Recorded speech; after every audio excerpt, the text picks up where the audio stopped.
Muitas vezes, irmãos, as pessoas perguntam: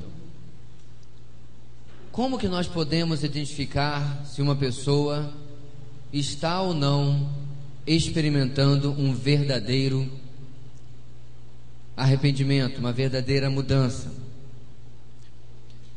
A palavra conversão,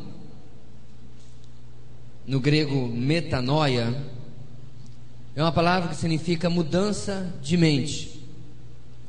A ideia aqui é alguém que está indo numa direção, é confrontado com uma realidade sobre si, e ela faz uma curva de 180 graus, certo? Uma conversão, não para a direita nem para a esquerda, e volta o seu caminho para outra direção.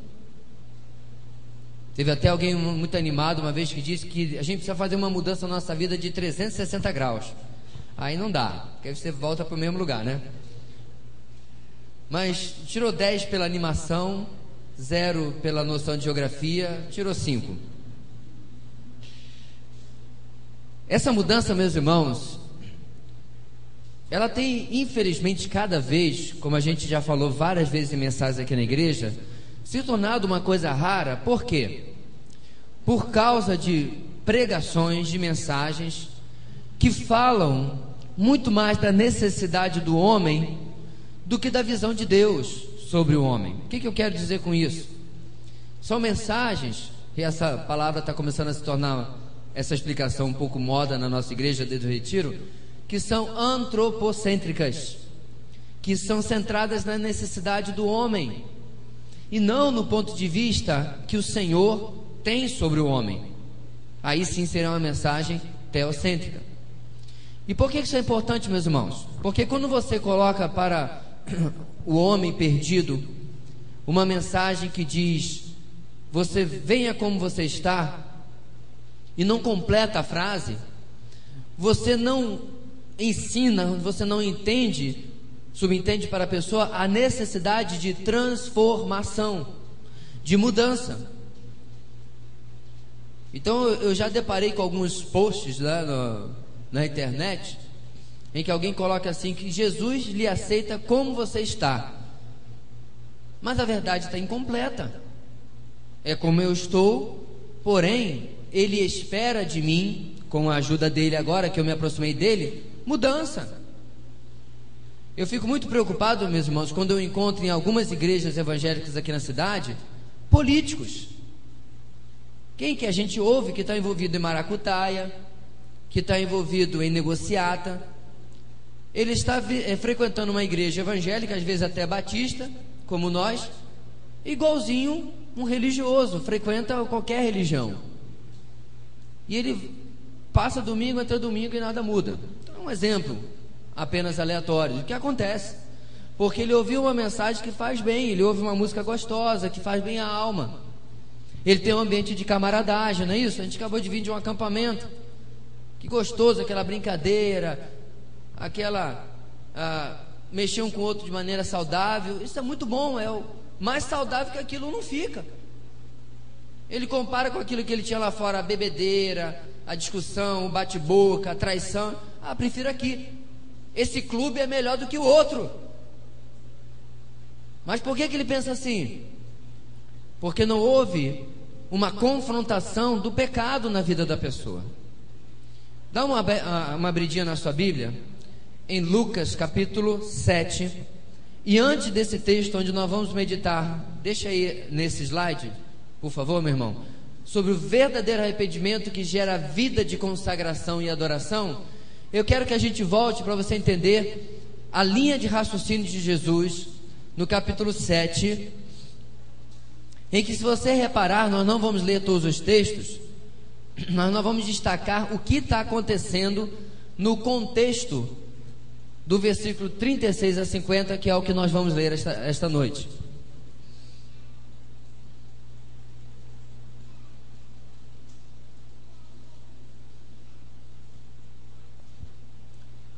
No capítulo 7 de Lucas, o médico amado, nós encontramos no começo do capítulo, meus irmãos, a narrativa de um centurião se ele era centurião, ele era um cidadão romano, em que procura Jesus porque ele tinha uma dificuldade, um problema muito grande, em que ele se vira para Jesus pedindo pelo seu servo que estava doente. O que acontece, meus irmãos, é que Jesus se voluntaria a ir até onde esse servo está, e ele diz o seguinte: Senhor, não te incomodes, pois não mereço receber-te debaixo do meu teto. Por isso, nem me considerei digno de ir ao teu encontro, mas dize uma palavra e o meu servo será curado. Pois eu também sou um homem sujeito à autoridade, e com soldados sob o meu comando. Digo a um, vá, e ele vai, e a outro, venha, e ele vem. Diga ao meu servo, faça isto, e ele faz. Diante dessa declaração, Jesus disse: eu lhes digo que nem em Israel encontrei tamanha fé. Então, em Lucas capítulo 7, o texto começa destacando a fé de um gentio, de um romano, de alguém que era visto com os piores olhos por aqueles que eram judeus. Um opressor, um usurpador, um invasor.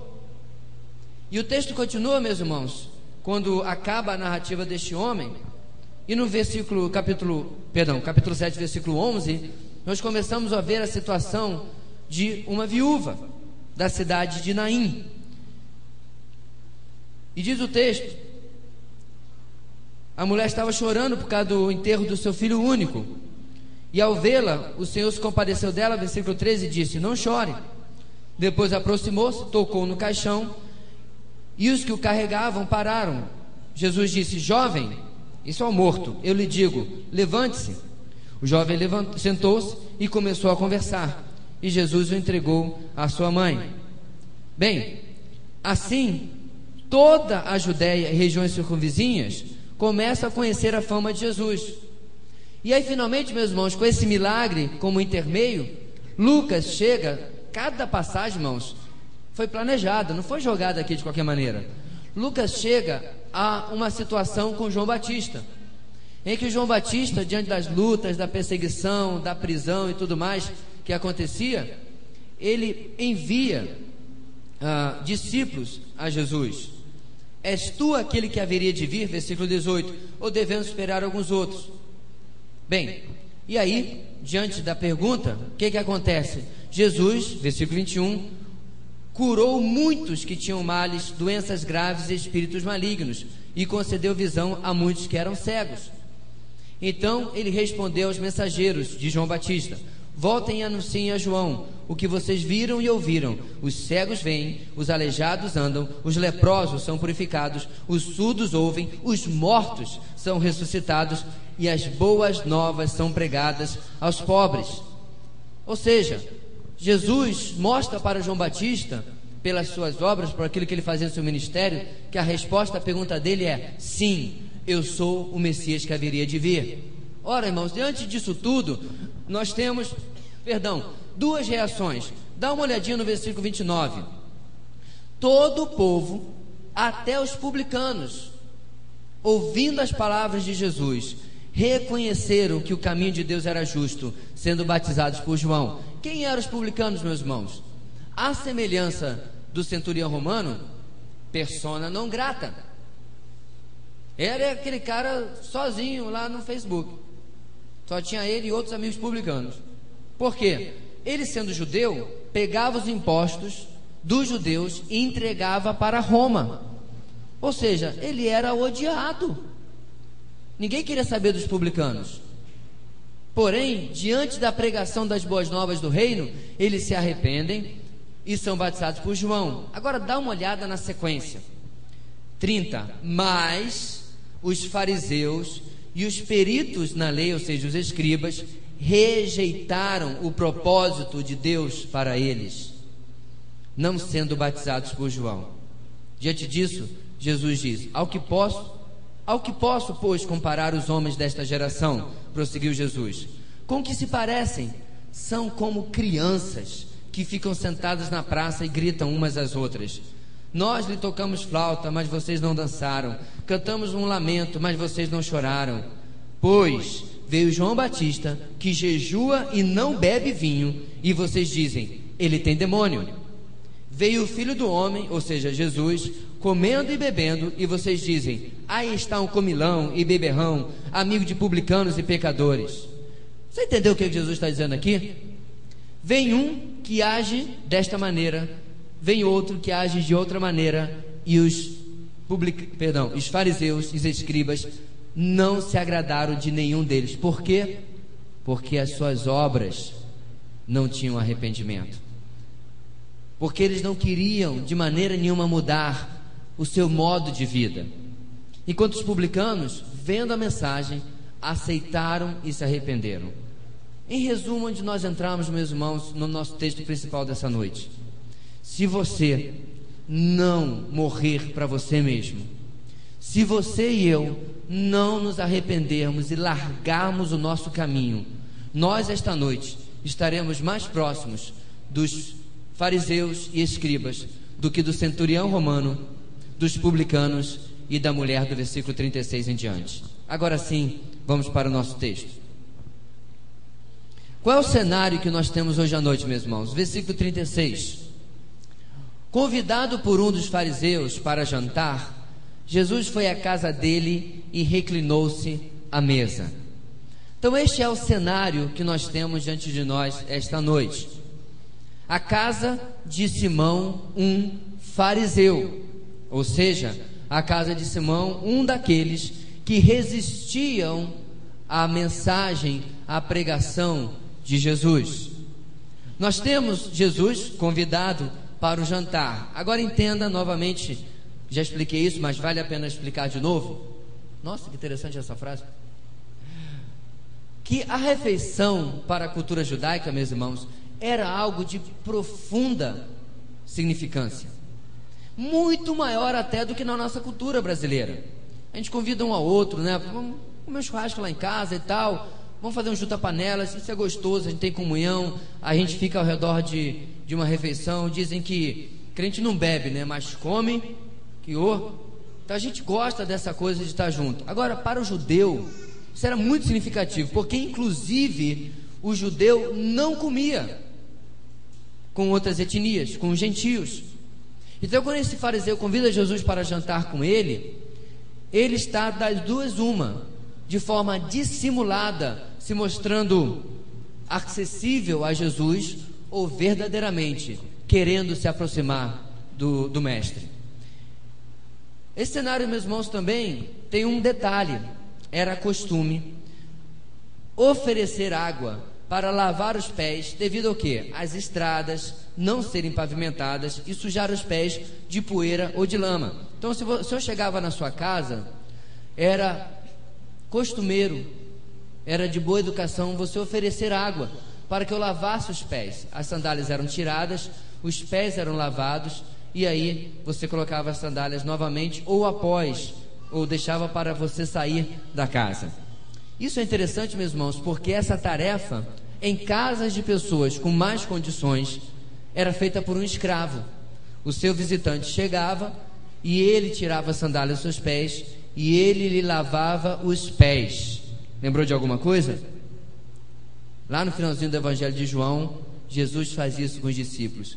Ele faz o papel do escravo menor, o mais inferior de todos na casa, porque esse era o papel, o escravo que lavava os pés do visitante.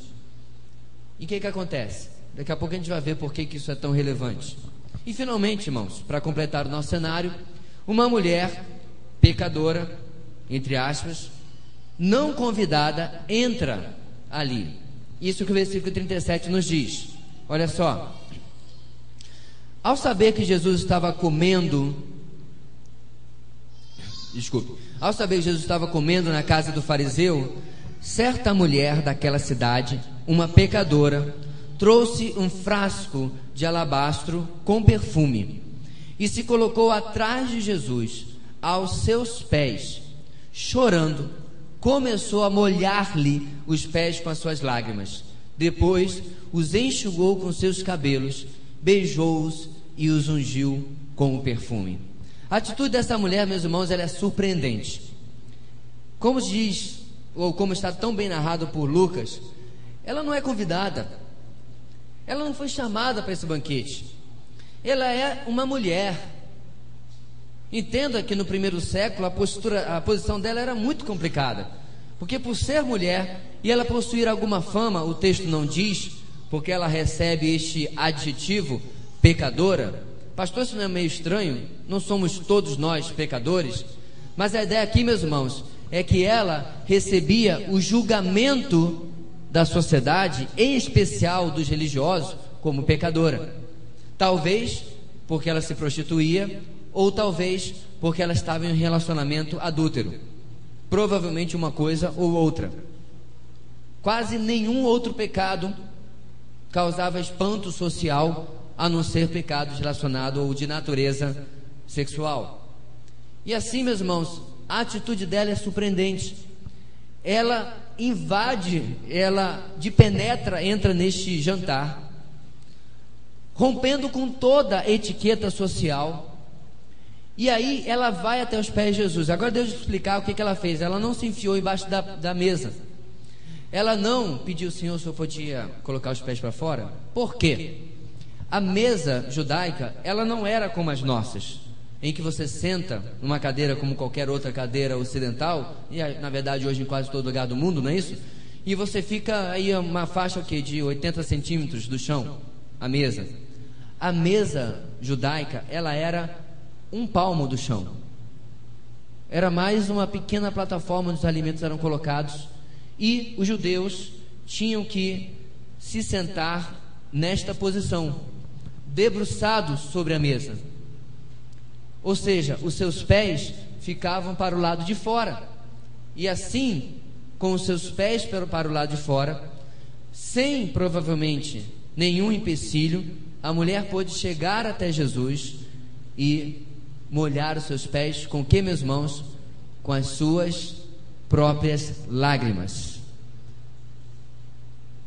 enxugando com seus cabelos, e depois usar o perfume que ela havia trazido e ungir os pés de Jesus. Meus irmãos, esta cena provavelmente provocou um silêncio sepulcral em todo o ambiente, porque era completamente fora do código de comportamento social. Entrou numa festa não convidada, era uma mulher. Provavelmente, se havia alguma mulher ali, ela estava presente e completamente calada, praticamente podendo ser confundida com um móvel, porque assim era o código social. Depois, quando chegar no céu, você reclama com os judeus, não quero nem saber do teu problema com isso. E, além disso, ela toca em Jesus, tendo a fama que ela tinha. Lucas começa a narrar, meus irmãos, agora a atitude de outras pessoas, em especial de Simão. Olha o versículo 39. Ao ver isso, o fariseu que o havia convidado disse a si mesmo: se este homem fosse profeta, saberia quem nele está tocando e que tipo de mulher ela é, uma pecadora.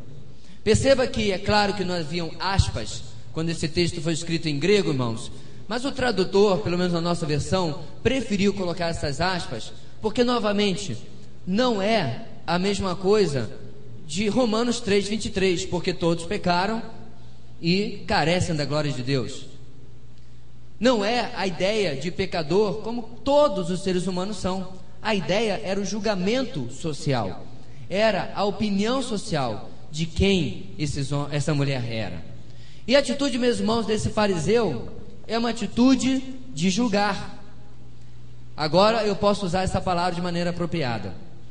De vez em quando a gente encontra na internet essas palavrinhas: ninguém me julga, só Deus. Ou quando alguém coloca uma opinião sobre uma coisa errada: quem somos nós para julgar? Já viu isso na internet?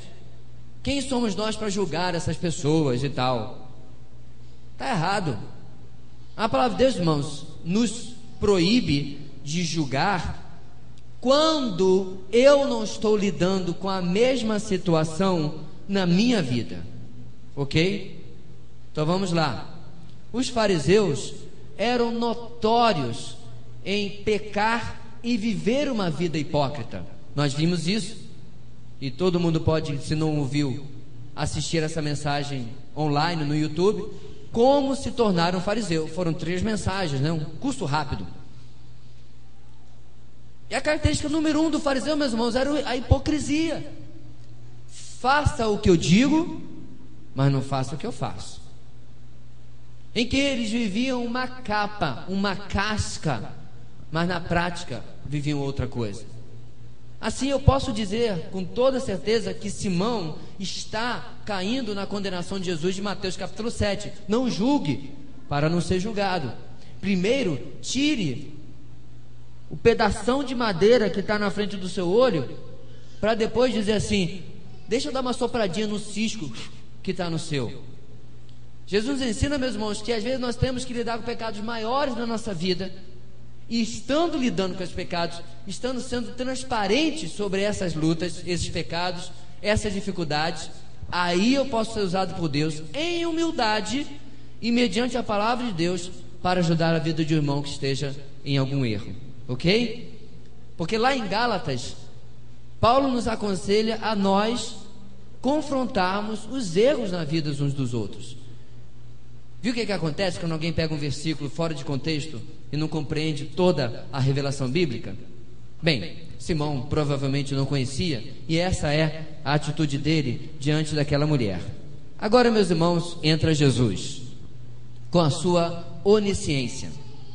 Bem, no versículo 40, Jesus se vira e acontece o seguinte: então lhe disse Jesus: Simão, tenho algo a lhe dizer. Dize, mestre, disse ele.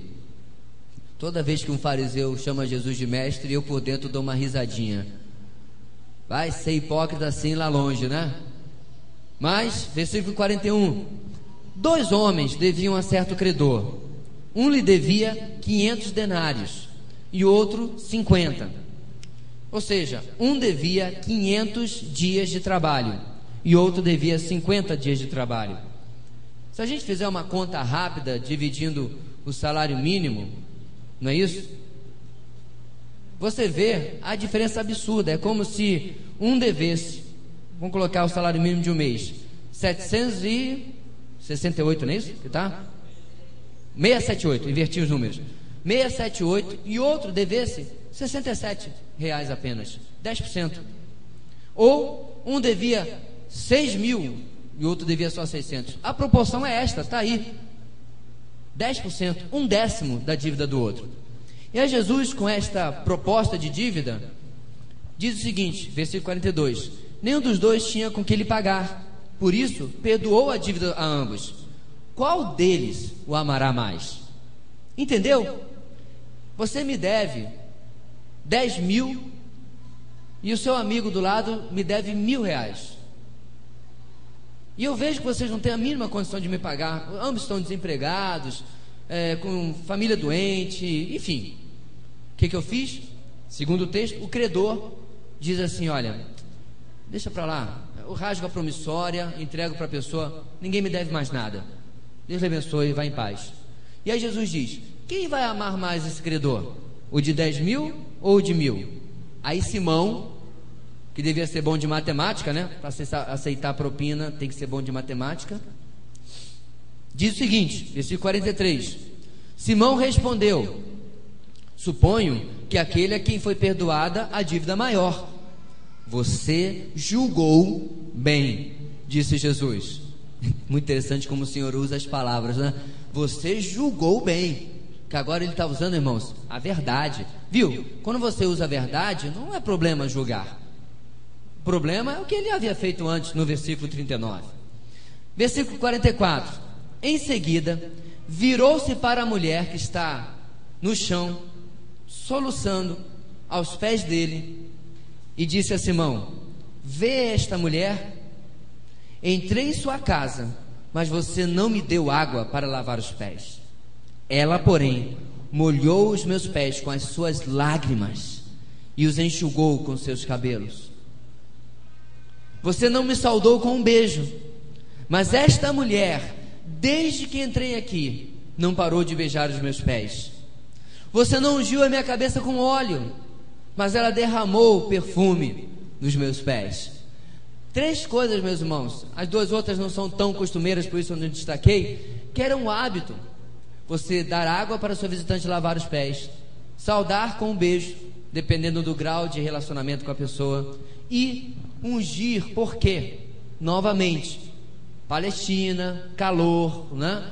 E o óleo aromático trazia alívio ao calor para o visitante que vinha. Não pense que a pessoa chegava e derramava azeite de oliva na cabeça, não é isso.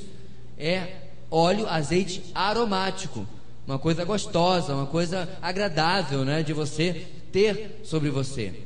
E Jesus menciona 3 atitudes antissociais que Simão tem para com ele, ou teve para com ele.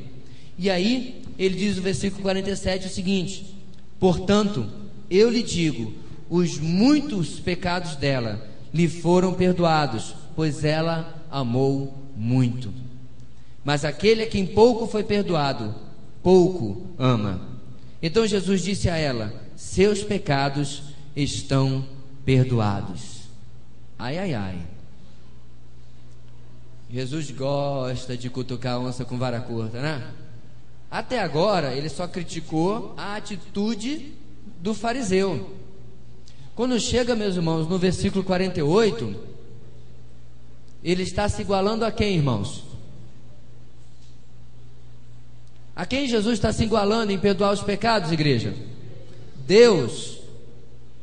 Mal sabiam os fariseus na presença de quem eles estavam. Eu queria ser uma mosquinha na parede, porque aí Simão, na verdade, os convidados, e Simão está no meio, não satisfeitos de ouvir a repreensão que Simão havia recebido, olha só, olha os desdobramentos desse quadro. A surpresa dos convidados, versículo 49. Os outros convidados começaram a perguntar: quem é este que até perdoa pecados? Mas o outro desdobramento foi a recompensa para a mulher. Jesus disse à mulher: sua fé a salvou, vá em paz. Meus irmãos, o texto é por si maravilhoso, mas eu queria pedir a sua paciência para nós aprendermos algumas lições hoje com esse texto. Eu queria que você, com muito cuidado, anotasse, se possível, no seu boletim. Creio que foi suficiente para todos hoje. E você compartilhasse como tem sido a sua experiência de arrependimento, como tem sido a sua experiência de metanoia, mudança de mente, conversão. Não, pastor, já me converti há 30 anos. Querido, conversão é coisa diária. A primeira só lhe coloca como cidadão dos céus, mas diariamente precisa haver conversão, ou melhor, arrependimento e conversão na vida dos cristãos. Caso contrário, bem-vindo ao seu curso de fariseu, porque é assim que eles chegaram onde eles chegaram. A primeira lição dessa noite é o seguinte: aprendemos que arrependimento verdadeiro define as ações de uma pessoa. É o famoso, meus irmãos, nas palavras de Jesus: pelos frutos o conhecereis. Quando uma pessoa verdadeiramente experimenta arrependimento, e arrependimento bíblico, as suas atitudes e ações começam a mudar. Vamos lá para alguns exemplos. Esta mulher, ela não liga para as convenções sociais, ela não liga para aquilo que vão pensar dela, ela não liga para nada do que vão acusá-la, e ela, de uma maneira humilhante, se coloca aos pés do Senhor e chora e enxuga com seus cabelos e usa um perfume para ungí-lo. Semelhantemente, um homem, um publicano, cobrador de impostos, chamado Zaqueu, rompe com todas as convenções sociais também, sobe no alto de uma árvore. Por quê? Porque ele era baixinho, ele não conseguia ver Jesus por causa da multidão, e lá de cima da árvore ele ouve o Senhor.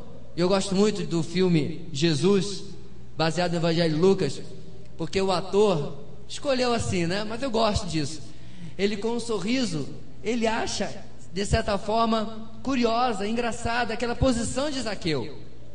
Porque, irmãos, era ridículo um adulto numa árvore. Isso é coisa de menino, isso é coisa de criança.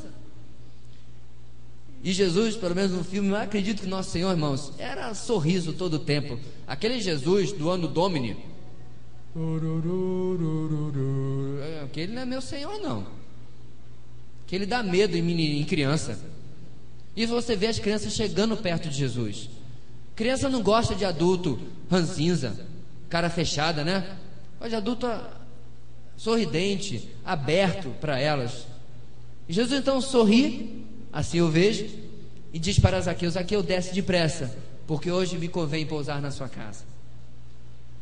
E qual é a atitude, meus irmãos, de Zaqueu quando ele é alcançado pela misericórdia de Jesus? Senhor, se alguém eu prejudiquei, se eu roubei alguma coisa de alguém, eu vou devolver 4 vezes aquilo que eu prejudiquei financeiramente.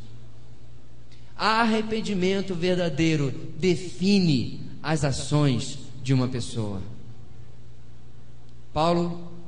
Saulo de Tarso, fariseu, carta branca para prender e mandar matar cristãos, rico, socialmente respeitado, no topo da cadeia social de Jerusalém, pega uma comitiva e com carta branca vai para Damasco. No meio do caminho acontece a aparição de Jesus, uma luz ofuscante e a voz que dizia: Saulo, Saulo, por que me persegues? Quem és tu, Senhor? Eu sou Jesus a quem tu persegues. O que acontece com Saulo? Filipenses nos mostra claramente: eu peguei tudo aquilo que me era valioso e considerei como perda, como esterco, como coisa sem valor. Está lá, só você ler. Para quê, irmãos? Para ganhar a Cristo, e para conhecê-lo, e para experimentar do seu amor. Atitudes que mostram um arrependimento verdadeiro. Eu não vou andar na mesma vida que eu andava antes, porque o tamanho do perdão sobre a minha vida não suporta que eu ande do mesmo jeito. Então, meus irmãos, Jesus nos aceita como nós somos, claro, mas ele vira para a mulher que escapou do apedrejamento, pega no adultério. Foi uma coisa fantástica, porque ela adulterou sozinha. Cadê o homem que ela estava junto? Mas trouxeram só a mulher. Devia ser amigo de algum fariseu, devia ter algum cargo comissionado no Sinédrio. Escapou. Jesus vira para ela e diz o quê? Mulher, onde estão os teus acusadores? Ela diz: Senhor, sobrou ninguém, nem eu tampouco te condeno. Por que Jesus disse isso? Porque Jesus, meus irmãos, diferente de mim e de você, podia ver o coração dela. Jesus não condenou porque viu arrependimento no coração dela. Pastor, de onde eu tiro isso no texto? Não, irmãos, eu tiro de toda a Bíblia. Não há perdão sem arrependimento. Nem eu tampouco te condeno. Vá e o que, igreja? Vá e não peques mais. Não é, vem como você está, adúltera, e fique adúltera aí. Não. Venha e não peques mais. Mude a sua vida e comece a mostrar atitudes que comprovem isso. Jesus, meus irmãos, ele era ajudado financeiramente, ele era seguido por algumas mulheres. Lembra? Uma se chamava Maria, não a mãe dele. Outra se chamava Maria Madalena e outra se chamava Salomé. E essas mulheres, todas elas vinham de passados questionáveis. E agora elas rompem com seu passado. E agora elas têm uma nova vida, um novo procedimento, um novo agir. Porque muito foram perdoadas e agora muito amam. Qual tem sido, queridos, a nossa atitude de arrependimento? Será que meu arrependimento é verdadeiro? As minhas ações podem mostrar isso. Essa é a questão, meus irmãos, que Tiago debate tanto sobre a fé sem as obras. Eu creio. Tá, mas onde está a manifestação da sua fé no seu agir, no seu procedimento? Como é que você demonstra aquilo que você crê? Você tem vivido o que Deus quer de você? Você tem vivido para Deus? Você tem buscado conhecer a Deus cada vez mais? Uma vida verdadeiramente arrependida, meus irmãos, vai se desenrolar ao longo dos anos que andar com Deus em uma mudança progressiva, marcada ou definida nessas ações que estão destacadas aí. Arrependimento verdadeiro define as ações de uma pessoa. Agora, junto, eu já antecipei bastante disso, as ações de uma pessoa demonstram arrependimento verdadeiro. Já estava entrando nisso aí, eu decidi parar para citar o nosso tópico. Qual tem sido as minhas ações? Qual tem sido as minhas decisões? Eu posso dizer com toda segurança que nesse mês, nós estamos aí ainda passando a segunda para a primeira quinzena, já na segunda quinzena, aliás, perdão. Será que neste mês apenas, meus irmãos, o meu arrependimento definiu as minhas ações e as minhas ações têm demonstrado um coração verdadeiramente arrependido? Pastor, mas recentemente eu não tenho percebido que eu preciso mudar alguma coisa na minha vida. Então deixa eu te dar o jeitinho de você descobrir isso. Deixa eu te apresentar esse livro aqui, ó. Bíblia Sagrada, 66 livros, 1400 anos para ser escrito, aproximadamente 40 autores. Por quê? Parafraseando Martim Lutero, se o pecado não lhe afastar deste livro, este livro lhe afastará do pecado. Você sabe por quê, meus irmãos? Essa semana, com certeza, muita gente teve uma semana onde nada na sua vida foi confrontado, nenhuma mudança precisou ser buscada, porque faltou contato com o Senhor. Isaías vai ao templo, e aí ele tem uma visão da glória do Senhor exaltado, e diz que o templo todo foi tomado pela presença do Senhor. Qual é a primeira coisa que sai da boca de Isaías, meus irmãos?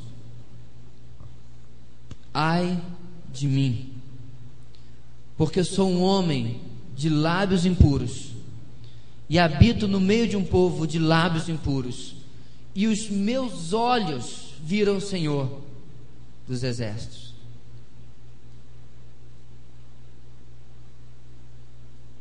Hoje em dia, as pessoas vão com pecado, supostamente à presença do Senhor, pulam, bate palma, faz tudo, e muitas vezes não veem o seu pecado, não veem a sua necessidade de mudança. Porque, querido, se você abrir este livro todo dia, você vai encontrar coisas maravilhosas, com certeza. Você vai chorar de alegria, você vai pular, você vai se emocionar com a bondade do Senhor, mas você e eu também vamos ser confrontados com necessidade de mudança. Porque, meus irmãos, a vida cristã, ela é um processo constante de mudança. Um processo constante onde áreas da minha vida vão ser confrontadas. O meu orgulho, a vaidade, a minha independência, a minha ira, a sensualidade, a lascívia. Quantas e quantas coisas nós podemos mencionar? Inclusive, Paulo já nos ajuda. Vamos lá? Gálatas capítulo 5, por favor. E cada uma dessas coisas, meus irmãos, precisam ser confrontadas em nós. Gálatas 5,16, Paulo diz: por isso digo, vivam pelo Espírito, de modo nenhum satisfarão os desejos da carne. Pois a carne deseja o que é contrário ao Espírito, e o Espírito que é contrário à carne. Eles estão em conflito um com o outro, de modo que vocês não fazem o que desejam. Mas, se vocês são guiados pelo Espírito, não estão debaixo da lei. Agora olha o versículo 19, irmãos. Olha a listinha que você pode, de repente, esta semana, dar uma examinada na sua vida, e eu na minha. Ora, as obras da carne são manifestas. Preste atenção: imoralidade sexual, impureza e libertinagem, idolatria e feitiçaria, ódio, discórdia, ciúmes, ira, egoísmo, dissensões, facções e inveja, embriaguez, orgias e coisas semelhantes. Eu os advirto, como antes já os adverti, aqueles que praticam, literalmente, vivem na prática dessas coisas, não herdarão o reino de Deus. Então, querido, entenda bem. Paulo está se referindo àqueles que, como eu disse, vivem na prática. Porém, eu tenho certeza absoluta que em cada uma dessas coisas, talvez eu tenha um pouco de dúvida sobre feitiçaria. Eu espero, né? Nós temos alguém aqui que luta com isso. Cada uma dessas coisas, podres, aquilo que você às vezes até se odeia, nós lutamos com isso aí. Cada um de nós.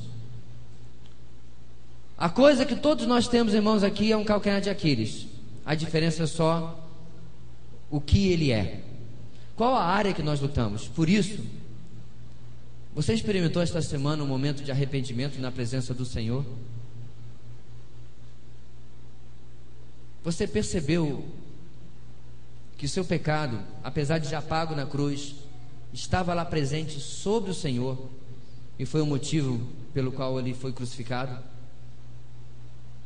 Você entende, querido, que apesar do pecado não poder mais tirar a sua salvação, nunca mais, salvação não é celular para você perder, salvação não é chave de carro para você ficar procurando. No entanto, pecado não confessado e arrependimento retido na nossa vida bloqueia e impede a unção, a manifestação do Espírito Santo na nossa vida. E é mais ou menos aí, meus irmãos, que era o alvo dessa mensagem. Nós falamos no nosso acampamento, no nosso retiro, da necessidade, queridos, de ver cada dia mais um fluir do Espírito Santo na nossa igreja, de investirmos em oração aqui, juntos, em nossos lares, você individualmente, sermos uma igreja que ora, uma igreja de joelhos, uma igreja que clama. Mas, querido, não adianta nos tornarmos uma igreja que ora 300 horas por semana, 1000 horas por semana, se nós não estivermos dispostos a ser confrontados pela palavra de Deus e nos arrependermos dos nossos pecados. Pastor, quando é que a gente tem que fazer isso? Imediatamente, a convicção do Espírito Santo. Se eu estou atrás do volante do carro e eu me iro com aquele abençoado do barbeiro que não sabe dirigir na minha frente, é naquele momento que eu me arrependo na presença do Senhor. Se eu chego em casa e trato mal os meus familiares, é imediatamente que eu devo virar para o meu filho, para o meu irmão, para o meu esposo, para a minha esposa, para a minha mãe, para o meu pai, o primo, o tio, a avó, avô, padrinho, não importa, e dizer: olha, você me perdoe, você não merece a forma como eu lhe tratei, nem é sua culpa. E você pode até dizer, não justificar, explicar por que isso está acontecendo, ore por mim, mas me perdoe, e pedir perdão a Deus. Não semana que vem, não no Natal.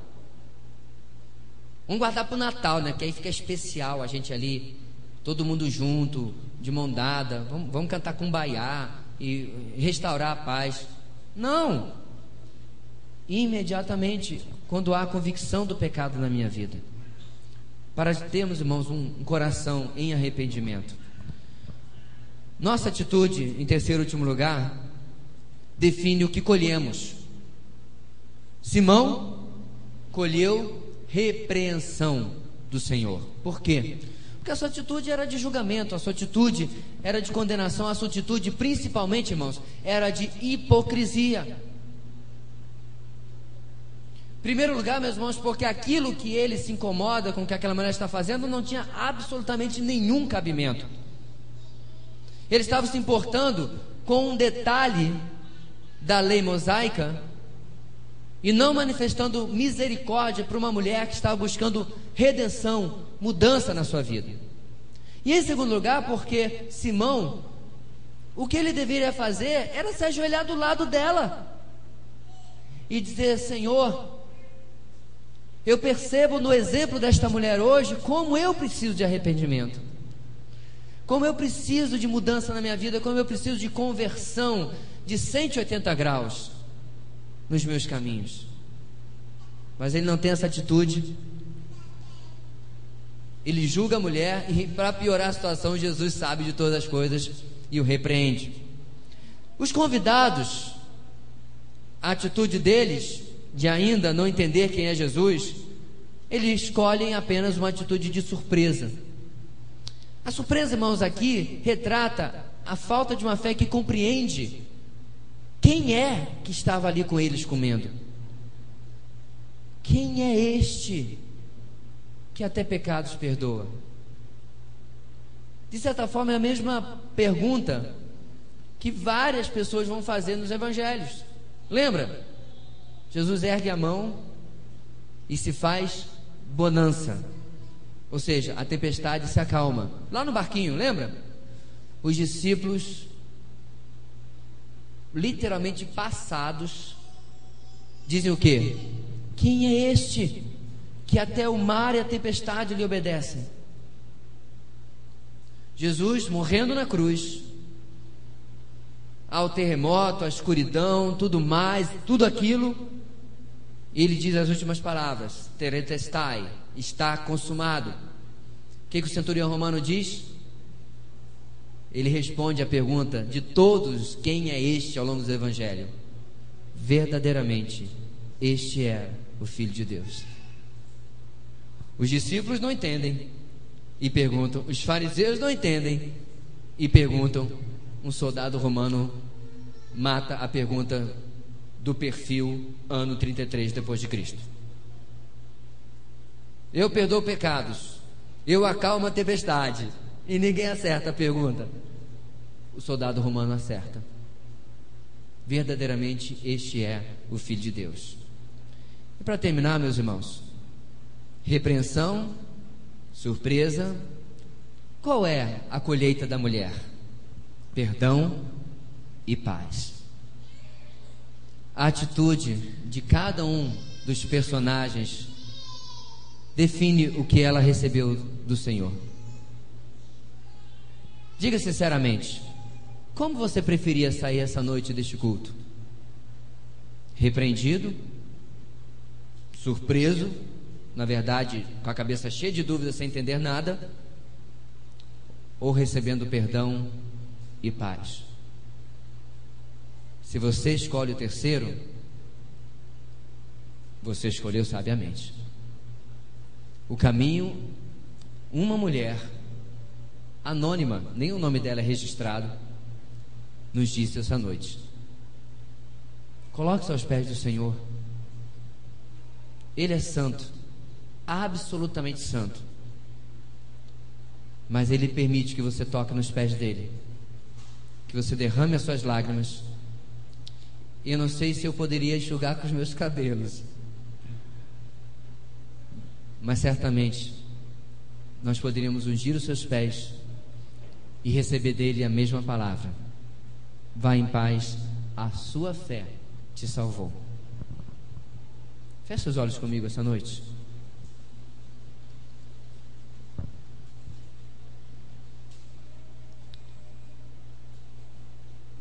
Eu quero convidar você essa noite a se colocar na presença do Senhor. Eu quero lhe lembrar que você está na presença de alguém que lhe vê completamente. Não há segredo, não há nada oculto, não há nada que ele não saiba.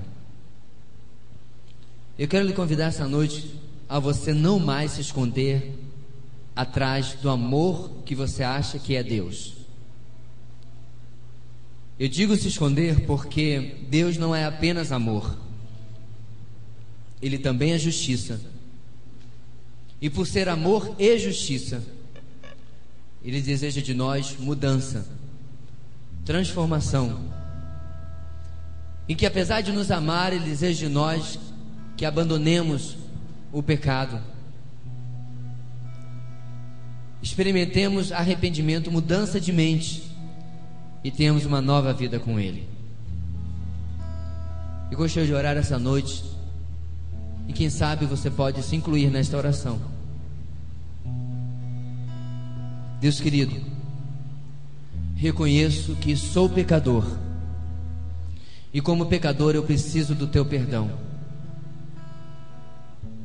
Reconheço, ó Deus, que a cada dia eu preciso examinar a minha vida à luz da tua palavra. E se eu não tenho feito isso, ó Deus, aqui vai meu primeiro arrependimento, por estar negligenciando o lavar purificador da tua palavra, onde ela vem, ó Deus, mostrar a tua vontade, para que eu me amolde a ela.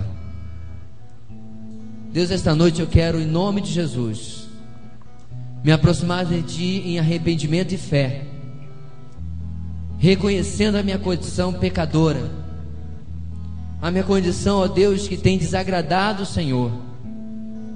E eu quero, em nome de Jesus, estar ao lado daquela mulher, chorando aos teus pés, Senhor, mas também colhendo, recebendo de ti o teu perdão. Muito obrigado, Deus, porque eu sei que tu estás disposto a fazer isso na minha vida, e eu quero receber isso de ti a cada dia. Em nome de Jesus, ó Deus, eu quero. Amém. Se você essa noite fez esta oração, mas você nunca entregou a sua vida a Jesus, você nunca disse: Senhor, eu quero te reconhecer como meu único Senhor e Salvador. Eu não quero apenas conviver com os teus filhos, com a tua igreja. Eu não quero apenas estar sabendo que tu existes, estar perto das pessoas que te amam. Eu quero verdadeiramente te pertencer. Eu quero ser teu. Eu quero ser tua. Se você gostaria de hoje tomar esse passo, entenda: se você precisando tomar esse passo de arrependimento e fé, e você não toma este passo, segundo o texto bíblico que nós lemos hoje, você está sentado naquela mesa bem ao ladinho de Simão, talvez não proferindo julgamentos, mas não se arrependendo e preferindo viver a sua vida sem o perdão do Senhor. É uma escolha: Simão o fariseu ou a mulher anônima aos pés de Jesus. A quem você gostaria hoje de se assemelhar? Um foi repreendido e continuou a sua vida sem perdão. A outra foi elogiada, perdoada e salva. A quem você gostaria de hoje se assemelhar?